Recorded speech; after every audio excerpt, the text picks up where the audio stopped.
shear modulus of elasticity. The ratio of shear stress to shear strain is defined as shear modulus of elasticity, which is represented by capital G. What is the shear stress?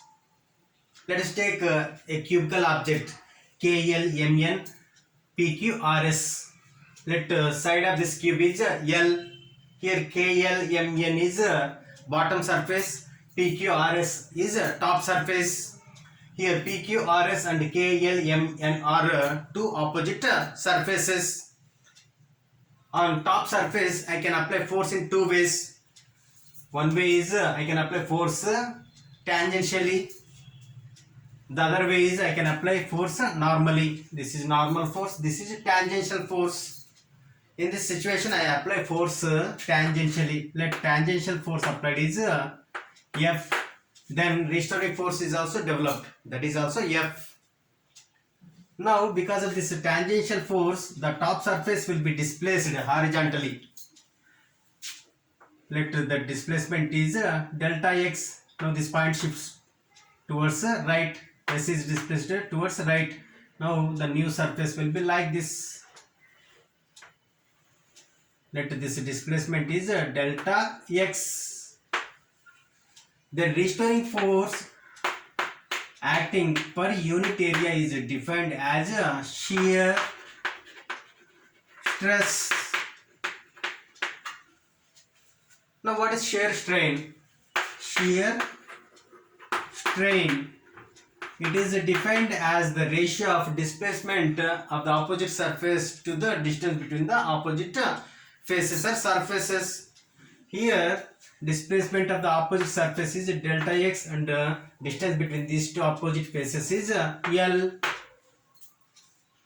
The ratio of shear stress and shear strain is defined as shear modulus of elasticity.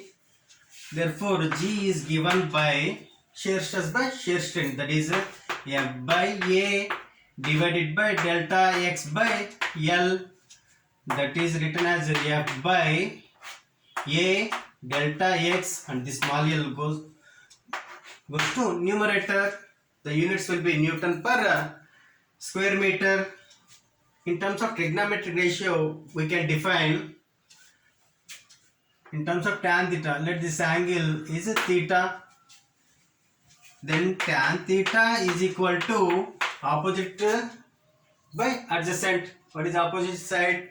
Delta x, that is the displacement of the opposite face PQRS, but distance is L, that is the adjacent side.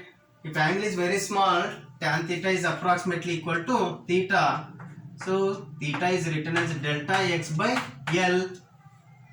Now shear modulus is written as G is equal to shear stress is F by A divided by shear strain is theta, that is equal to F by A theta.